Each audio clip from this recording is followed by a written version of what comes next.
నమస్తే, నేను మధు. విజయ్ ప్రమాణ స్వీకారంలో దొర్లినటువంటి ఒక చిన్న తప్పు అది ఇప్పుడు బల నిరూపణలలో ఎఫెక్ట్ చూపించబోతుందా? అసలు ఏం జరగబోతుంది ఈ రోజు మనం తెలుసుకుందాం. ప్రస్తుతం మనతో పాటు ఉన్నారు సీనియర్ జర్నలిస్ట్ సిఎస్ రావు గారు. వారిని అడిగి మరిన్ని విషయాలను తెలుసుకుందాం. నమస్కారం సార్. సార్, విజయ్ గారు సీఎం గా ప్రమాణ స్వీకారం చేశారు. అక్కడ దొర్లినటువంటి ఒక తప్పు కారణంగా బల నిరూపణలో దాని ఎఫెక్ట్ పడబోతుందా? ఏంటి సార్ ఆ తప్పు? అసలు ఏం జరగబోతుంది బల నిరూపణలో? బల నిరూపణలో విజయ్ గెలుస్తాడా లేదా అనేది ఒక ఆసక్తికరమైన అంశం. ఎందుకంటే రేపుగా ఎల్లుండు బల నిరూపణ చేయించుకోవాల్సినటువంటి రోజు. ఒకసారి 3 రోజులు ఇచ్చారు. 13వ తారీఖు అంతే కదా, 13వ తారీఖు. ఇవాళ 11 ఎల్లుండి ఏం జరగబోతుంది అనే దాని మీద ఆసక్తిగా ఉంది. ఎందుకనంటే ఇప్పటి వరకు సాఫీగా జరిగింది. తొలి 2-3 రోజులు తడబాటు పడినప్పటికీ కూడా విజయ్ ఆ తర్వాత మద్దతు కూడగట్టుకోవడంలో సక్సెస్ అయ్యారు. ఆ సక్సెస్ కావడం వెనక ఎవరున్నారంటే స్టాలిన్ ఉన్నారు. స్టాలిన్ అందుకే ఇప్పుడు తాజాగా వెళ్ళిపోయి కలిశాడు. ఇంటికెళ్ళి కలిశాడు.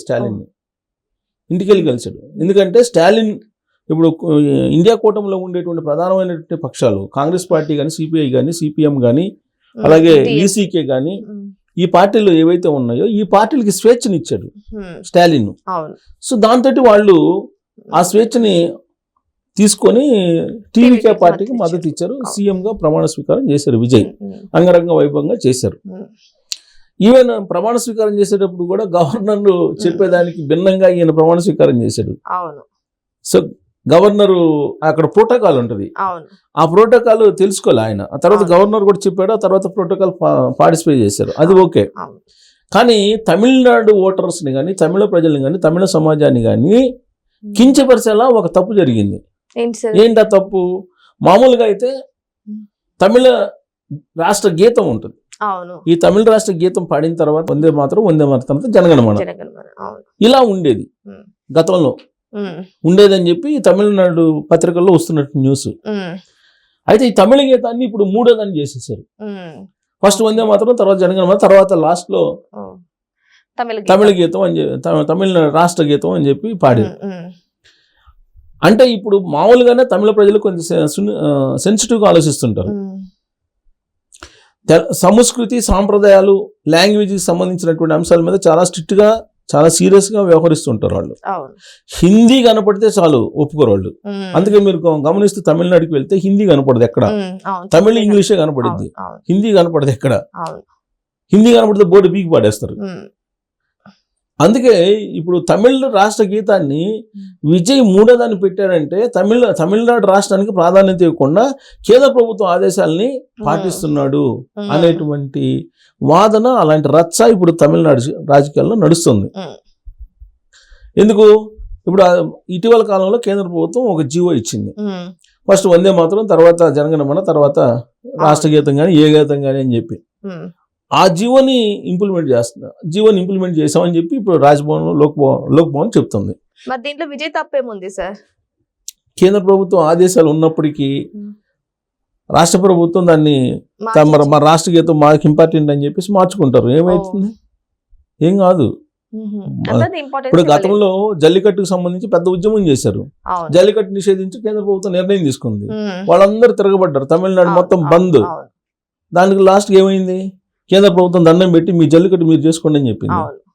సో కాబట్టి రాష్ట్రాలకు ఉండేటువంటి ప్రాధాన్యత, రాష్ట్రాలకు ఉండే ప్రాముఖ్యత ఉంటుంది.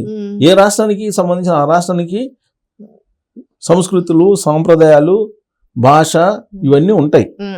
ఈవెన్ ఇప్పుడు తెలంగాణ రాష్ట్రం తీసుకోండి. తెలంగాణలో తెలంగాణ తెలుగు భాష తీసుకుందాం. ఆంధ్ర తీసేయండి. ఆంధ్రాలో కూడా 3 రకాలుగా ఉంటుంది మాండలికాలు. ఇప్పుడు మనకు తెలంగాణ తీసుకుందాం. తెలంగాణలో ఖమ్మం, నల్గొండ ఒక రకమైనటువంటి స్లాంగ్ ఉంటుంది. హైదరాబాద్ ఒక రకమైన ఉంటుంది. వరంగల్, కరీంనగర్ ఇంకొక రకంగా ఉంటుంది. సో కాబట్టి డిఫరెంట్ గా ఉంటుంది. ఒక లాంగ్వేజ్ ఒకటైనప్పటికీ కూడా ఈ స్లాంగ్ అనేది డిఫరెంట్ గా ఉంటుంది. ఇప్పుడు ఆంధ్రప్రదేశ్ ఉంది. ఆంధ్రప్రదేశ్లో ఉత్తరాంధ్రకి పోతే ఒక స్లాంగ్ ఉంటుంది, రాయలసీమ పోతే ఇంకో స్లాంగ్ ఉంటుంది, దక్షిణ కోస్తాకి వెళ్తే ఇంకో స్లాంగ్ ఉంటుంది, గోదావరి జిల్లాలకు వెళ్తే ఇంకో స్లాంగ్ ఉంటుంది. సో కాబట్టి ఇలాంటి అన్ని వైరుధ్యాలు ఉంటాయి. విభిన్నమైనటువంటి సంస్కృతి, సాంప్రదాయాలు ఇవన్నీ ఉంటాయి. ఎక్కడికక్కడ వాటిని గౌరవించుకుంటారు, వాటికి ప్రాధాన్యత ఇస్తుంటారు. అలాంటిది ఇప్పుడు తమిళనాడు ఓటర్లు మొన్న ఏం చేశారు? ద్రవిడ పార్టీలు సరిగ్గా చేయట్లేదు అని చెప్పి అనే కదా విజయ్కి ప్రాధాన్యత ఇచ్చింది. అవును. కేంద్ర ప్రభుత్వం బీజేపీ అంత పెద్ద ఎత్తున ప్రచారం చేసిన నరేంద్ర మోడీ గారు వచ్చి అన్నాడీఎంకేతో పొత్తు పెట్టుకొని తమిళ ప్రజలు ఓటేయలేదు, ఒక ఎమ్మెల్యేని ఇచ్చారు బీజేపీకి. ఎందుకు? బీజేపీని అంతగా వ్యతిరేకిస్తారు వాళ్ళు. బీజేపీ రాష్ట్రంలోకి ఎంటర్ అయితే ఎలా ఉంటుంది అనేది వాళ్ళకి తెలుసు. అందుకే మాకు ద్రవిడ పార్టీలు వద్దు, మీ బీజేపీ వద్దు. ద్రవిడ పార్టీ ఎందుకు అన్నాడీఎంకే వ్యతిరేకించారు వాళ్ళు? బీజేపీతో పొత్తు పెట్టుకున్నారని చెప్పి అన్నాడీఎంకే వ్యతిరేకించారు. లేదంటే ఇంకా ఎక్కువ వచ్చిండేదని చెప్పి ఇప్పుడు అక్కడ ఉండేటువంటి వాళ్ళు ఓటర్స్ కొంత ఒపీనియన్ అన్నాడీఎంకే. ఎందుకంటే ద్రవిడ పార్టీలు డిఎంకే కానీ అన్నాడీఎంకే కానీ ఒక 5 సంవత్సరాలు అది ఉంటే ఇంకొక 5 సంవత్సరాలు ఈ పార్టీ వస్తుంది. ఒక అన్నాడీఎంకే పోతే డిఎంకే పోతే అన్నాడీఎంకే వస్తుంది. అలాంటి సంస్కృతి భిన్నంగా మూడో ప్రత్యామ్నాయానికి ఓటర్స్ వెళ్ళారు అని అంటే బీజేపీ ఎంటర్ కావడమే, బీజేపీకి అన్నాడీఎంకే ఒత్తాస పలకటమే, పొత్తు పెట్టుకోవడమే. ఆ కారణం చేతనే అన్నాడీఎంకే ఆ పరిస్థితి వచ్చింది అనేది ఒకటి వినిపిస్తుంది. సో ఇప్పుడు ఎందుకు విజయ పక్షాన్ని నిలబడ్డారు? డిఎంకే కాకపోతే మనకు ఆప్షన్ ఏముంది? అన్నాడీఎంకే నమ్ముకోవడానికి లేదు, బీజేపీ పక్షాన్ని ఉంది, బీజేపీ గుడి కింద ఉంది, బీజేపీ రూలింగ్ వస్తుంది ఒకవేళ అన్నాడీఎంకే వేస్తే. అందుకని చెప్పేసి విజయ్ని గెలిపించారు. ఇప్పుడు విజయ్ ఏం చేస్తున్నాడు? బీజేపీ వాళ్ళు ఏం చెప్తే అది చేస్తున్నాడు. అదే సార్, కాంగ్రెస్ తో కదా పొత్తు పెట్టుకున్నారు. కాంగ్రెస్ తో పొత్తు పెట్టుకున్నారు, కానీ ఇప్పుడు అక్కడ మొత్తం బీజేపీకి సంబంధించినటువంటి నామ్స్ అన్నింటినీ ఇంప్లిమెంట్ చేస్తున్నాడు కదా.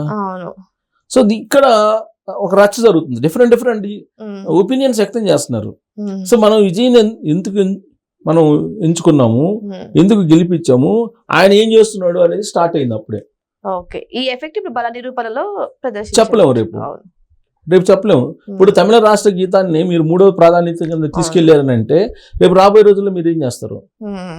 ఇప్పటికైతే అలాంటి సంకేతాలు ఏమి లేవు. బల నిరూపణలో ఏమవుతుంది, ఓడిపోతారా అనేది అలాంటి సంకేతాలు అయితే లేవు. ఎందుకంటే ఆల్రెడీ ఇండియన్ ముస్లిం లీగ్ పార్టీ కూడా యాడ్ అయింది. 118 కావాల్సింది 120 ఉన్నాయి. సో కాబట్టి యాజ్ ఆఫ్ నో ఇష్యూ. కాకపోతే ఈ మద్దతు ఇచ్చినటువంటి పార్టీలో వీసీకేనో లేదంటే అక్కడ ఇండియన్ ముస్లిం లీగ్ పార్టీలో ఉండే ఎమ్మెల్యేలను, లేదంటే సొంత పార్టీలో ఉండేటువంటి ఎమ్మెల్యేలు థర్డ్ ఆప్షన్ కిందకి తమిళనాడు రాష్ట్ర గీతాన్ని తీసుకెళ్తావా అని చెప్పేసి వాళ్ళు అనుకూలంగా ఓటేయకుండా అట్లీస్ట్ మురిగిపోయేటట్టు వేసినా కానీ మీకు బల నిరూపణ ఎఫెక్ట్ అవుతుంది కదా. ఏమవుతుందో తెలీదు, ఎందుకంటే 2 ఓట్లే కదా. 2 ఓట్లు అటో ఇటో అయిపోతే ఏముంది, ఏముండదు. సో కాబట్టి మొత్తానికి తమిళనాడు రాష్ట్ర గీతాన్ని 3వ ప్రాధాన్యత కింద తీసుకెళ్ళటం అనేది విజయ్కి పడినటువంటి ఒక బ్లాక్ స్పాట్ తొలి రోజులోనే. ఇక ఆయన గవర్నర్ దగ్గర చేసినటువంటి చిన్న మిస్టేక్, సరే అది ప్రోటోకాల్ కింద పోతుంది అనుకోండి, మిగతా విషయాలు లేదు. ఇప్పుడు మళ్ళీ స్టాలిన్ కలిశాడు, ప్రధాన ప్రతిపక్ష పార్టీ స్టాలిన్. ప్రజలేమో అక్కడ స్టాలిన్ తిరస్కరించారు, అదే స్టాలిన్ ఇంటికి వెళ్ళి కలిశారు. కలిసి నీ వల్ల నేను ముఖ్యమంత్రి అయ్యాను అన్నట్టుగా ఆడ ఇప్పుడు ప్రజలకు సంకేతాలు ఇచ్చారు. సో దీంతో రకరకాల ఇప్పుడు ఈ 2-3 రోజుల్లో మళ్ళీ ఏం జరుగుతుందో తెలియదు. ఇలాంటిది ఏదైనా జరిగింది అనుకో సంస్కృతి సాంప్రదాయాలకు సంబంధించి, ఇప్పుడు ఆయన క్రిస్టియన్ అని చెప్పేసి క్రిస్టియన్ ఓట్లు పొలవని వేశారు. నిన్న చూస్తే ఆయన టెంపుల్కి వెళ్ళిపోయి బ్రహ్మాండంగా పూజలు చేసుకుంటున్నాడు. సో విజయ్ని మతానికి ప్రాంతానికి అతీతంగా చూడాలని చెప్పి ఆయన అభిమానులు అంటూ ఉంటారు. అభిమానులు అనొచ్చు, కానీ ఆయన గుడులకు చుట్టూ తిరుగుతుంటే ఓటేసినటువంటి క్రిస్టియన్స్ మనం ఓటేస్తే ఈయనది గుడుల చుట్టూ తిరుగుతున్నారని అనుకుంటారు. సో ఇలాంటి వైరుధ్యాలు ఉన్నటువంటి క్రమంలో ఒకవేళ ఎవరైనా సరే ఇప్పుడు 120 మందిలో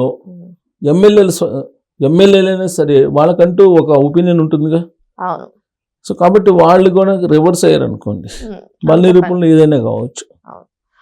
సో ఇప్పుడు ప్రమాణ స్వీకారంలో జరిగినటువంటి ఈ చిన్న మిస్టేక్స్ వల్ల మరి విజయ్ బల నిరూపణలో ఎఫెక్ట్ అయ్యే అవకాశం ఉందా?